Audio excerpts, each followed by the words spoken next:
Lo próximo que tengo que hacer cuando complete todos esos pasos, todos los antepechos de todas las ventanas, los umbrales, las solias, las mesadas de la cocina, la mesada del baño, si tuviera mesada en vez de lavadero, etcétera, etcétera, el próximo paso del enunciado nos pide que rellenemos los muros y rayemos los pisos. Y con eso terminaría la tercera parte del práctico 2. Para ejecutar estas acciones, para pintar los muros y rellenar los pisos, se utiliza un comando que se llama sombreado, que está acá en el grupo dibujo de la cinta de la ficha inicio. Cuando yo ejecuto el comando sombreado, fíjense que va a cambiar la cinta inicio, se agrega una nueva ficha que se llama creación de sombreados. Y nosotros tenemos que ir especificando distintas elementos, tenemos que ir definiendo para que el programa pueda ejecutar el comando. En primer lugar hay un grupo que se llama contornos.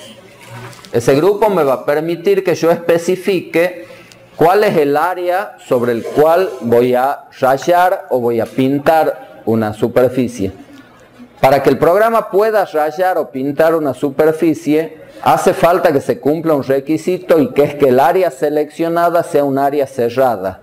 No puede tener aberturas. Si no se cruzan las líneas o no se tocan en un punto y queda abierto, el programa no puede rayar un área porque no está definida esa área. ¿Está claro? Ahora, ¿cómo selecciono esa área? Hay dos métodos, que son o designar un punto interno o seleccionar los bordes del área. Yo puedo seleccionar, supongamos que quiero pintar este muro en L que va desde esta ventana a esta ventana, puedo hacer un clic adentro o puedo seleccionar las aristas que definen ese perímetro. Esos son los dos procedimientos para hacerlo. Ahora, ¿qué va a aplicar, qué imagen o qué color va a aplicar sobre esa área que yo seleccione? Lo que se llama un patrón de sombreado, que es lo que está definido en el siguiente grupo de la cinta de opciones.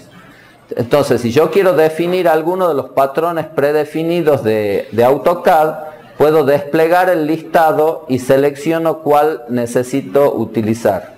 ¿Sí? En general, son muy feos.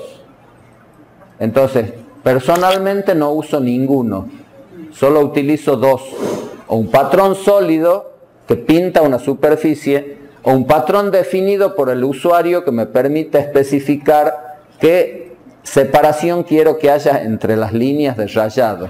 Y a todos los demás los descarto. Excepcionalmente puedo utilizar alguno, pero como regla general vamos a utilizar o sólidos o definidos por el usuario.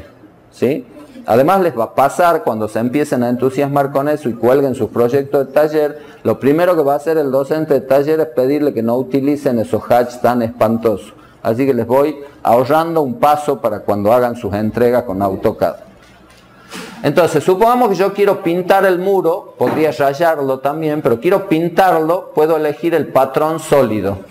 Entonces, fíjense que cuando yo me acerco al área cerrada, el programa me muestra cuál sería el resultado. Es como una vista previa, todavía no se ha ejecutado el comando, de aplicar un patrón sólido, es decir, pintar el área que yo he seleccionado. Después tengo otro panel donde tengo que definir más cosas que se llama propiedades. Acá se reitera en primer lugar si voy a usar un sólido, un degradado o un patrón diferente.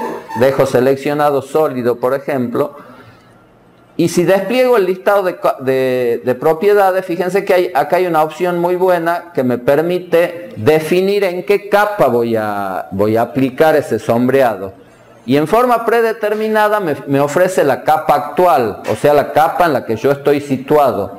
Pero si quiero ubicarlo en otra capa sin necesidad de tener que cambiarla previamente, puedo desplegar el listado y decirle que a los muros los quiero pintar en una capa que se llama muros relleno. Entonces el programa automáticamente, fíjense que ahora la vista previa se muestra de otro color, porque la capa muros rellenos tiene asignado ese otro color que es el rojo. ¿De acuerdo?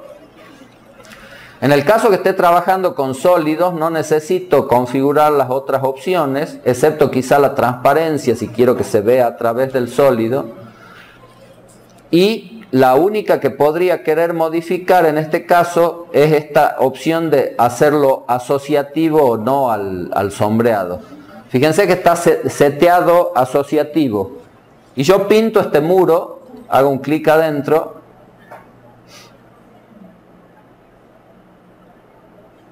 Y hago clic derecho para finalizar la ejecución del comando. Y ya he aplicado pintura a ese muro. Y ese muro, cuando he aplicado textura, le he dicho que sea asociativo. El mismo término que usábamos el viernes cuando hablábamos de los distintos, de las distintas matrices. ¿Qué significa que sea asociativo? Si yo modifico por algún motivo este muro, fíjense lo que ocurre con el sombreado. Se actualiza automáticamente. ¿Por qué? Porque es asociativo. ¿Y por qué se llama asociativo? Porque está asociado el sombreado al perímetro que lo define. Cuando modifico el perímetro, se actualiza el sombreado automáticamente. ¿De acuerdo?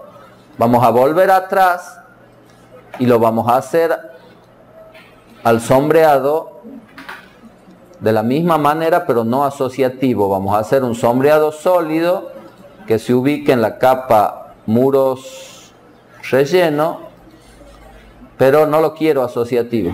Entonces marco el punto interno, el resultado es el mismo, pero ahora si por algún motivo modifico esos muros, no se actualiza el sombreado porque no es asociativo. De esa manera yo voy a ir seleccionando todos los muros, los puedo hacer en una sola acción o los puedo hacer en forma independiente y voy a pintar todos los muros de la vivienda.